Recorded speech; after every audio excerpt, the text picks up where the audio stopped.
senang sekali berjumpa kembali dengan Anda. Saya Hersvino Arif dari Forum News Network nih. Ini ada kabar yang cukup menarik, tapi spekulasi. Tapi menurut saya biasanya kan di Indonesia ini dimulai dengan rumor, spekulasi, dan kemudian jadi kebenaran. Ini teman Anda nih katanya mau jadi menteri nih, Bung Rocky. Ya, Pak Adri. Memang secara electoral politics kabinet itu kan sudah dibagi habis. Pada partai. Jadi jatah Gerindra memang mesti dipenuhi lagi itu kan, lepas dari soal moral di dalamnya.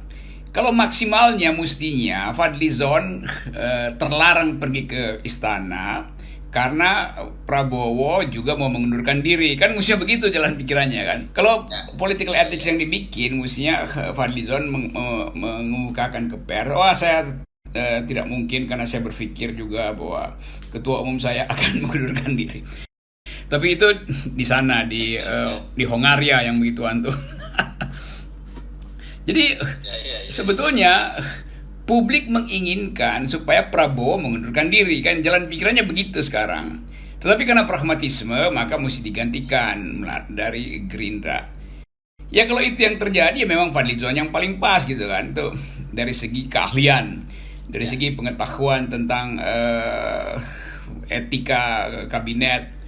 Tetapi saya menganggap bahwa permainan semacam ini seharusnya diputuskan secepat-cepatnya oleh Prabowo. Jadi jangan juga nanti Fadlizon dipermainkan oleh pers, lalu tiba-tiba makin pusing Gerindra tuh. Atau Jokowi mungkin juga menganggap, jangan Fadlizon yang dikirim Gerindra itu terlalu liar. Kalau Fadlizon di kabinet bisa dia merambah ke semua bidang. Itu kecemasan Jokowi mungkin. Tapi Jokowi nggak bisa ucapkan itu karena dia juga lagi menunggu sinyal dari Prabowo. Jadi itulah, karena waktu tak terpenuhi, kecepatan isu publik jauh lebih liar daripada keputusan Gerindra. Itu akibatnya sekarang tuh. Jadi spekulasi tadi, betul, semua hidup dalam spekulasi. Gitu, Hersu. Tapi saya membayangkan seru juga kalau ada seorang Fadlizon di kabinet gitu, terus kemudian dia di bawah koordinasi Luhut Panjaitan. Ini kan pasti sedap itu, Bung Rocky. Setahu saya kenal Fadlizon udah berabad-abad. Itu wataknya itu nggak bisa ditundukkan. Jadi dia bisa jadi liar, dia bisa ikut-ikutan nanti ngatur-ngatur KSP segala macam. Bagus juga, saya juga senang ada variasi baru, ada dinamika baru dalam di kabinet kalau Fadlizon masuk tuh. Ya pasti Luhut nggak mampu untuk mengendalikan Fadlizon. Karena soal ini soal watak dan soal perangai. Saya kira itu soalnya tuh. Tapi oke, kita indifferent sebetulnya, dimasuk nggak masuk juga tunggu cicak bunyi aja nanti malam. Masuk tidak. Yang lagi nunggu cicak sebenarnya bukan rakyat, tapi Pak Jokowi yang lagi nunggu cicak bunyi. Terima nggak?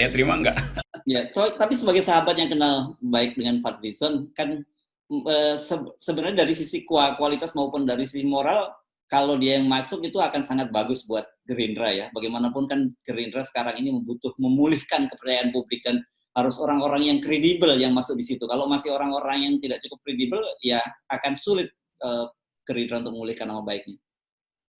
Pasti kalau soal kepentingan Gerindra, saya setuju Fadlizon masuk di situ untuk memulihkan nama Gerindra atau menegakkan ulang integritas Gerindra.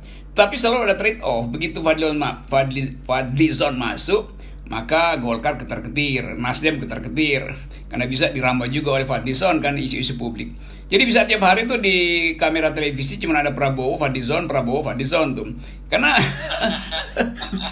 nanti KSP juga cemburu nih. Karena kamera pasti akan ke situ. Bertanya tentang reshuffle, Fadlizon. Bertanya tentang isu di KSP, Fadlizon. Bertanya tentang pariwisata, Fadlizon. Dia bisa jawab semua, apalagi pendidikan juga dia ngerti tuh. Jadi ini soal mencemburui kamera publik sebetulnya. Nah, tadi kan Anda menyinggung soal lambatnya komunikasi publik ya, untuk memperbaiki. Jadi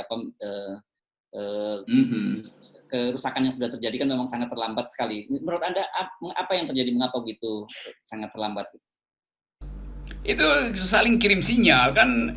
Konsolidasi Gerindra itu nggak bisa cukup dengan keputusan Prabowo, karena Prabowo memutuskan, dia mesti dengar apa pendapat Ibu Mega sebetulnya. Diam-diam kan mesti ada pihak ketiga yang menghubungkan dengan Ibu Mega, bagaimana sebetulnya keinginan Ibu Mega. Kan ini menyangkut persiapan 2024. Jadi bagi Prabowo, kehadiran di kabinet itu adalah demi 2024, bukan soal teknis saja. Karena itu dia mesti berhitung terus. Demikian juga Ibu Mega. Mungkin Ibu Mega menganggap, waduh itu Gerindra bisa kehilangan konstituen dalam 1-2 bulan ke depan. Jadi Ibu Mega mungkin ingin disurvei dulu deh apakah Gerindra masih signifikan atau enggak sebagai partner itu. Demikian juga Gerindra berpikir ulang itu.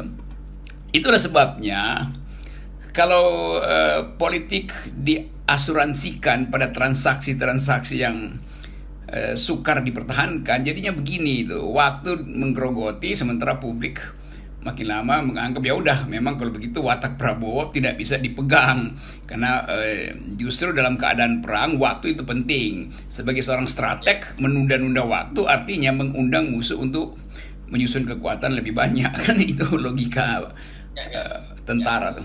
Sebenarnya kan gini, kalau kita lihat kasus Prabowo bisa belajar lah dari sekutu lamanya PKS. Kita ingatkan dulu PKS itu jargonnya bersih dan peduli gitu ya.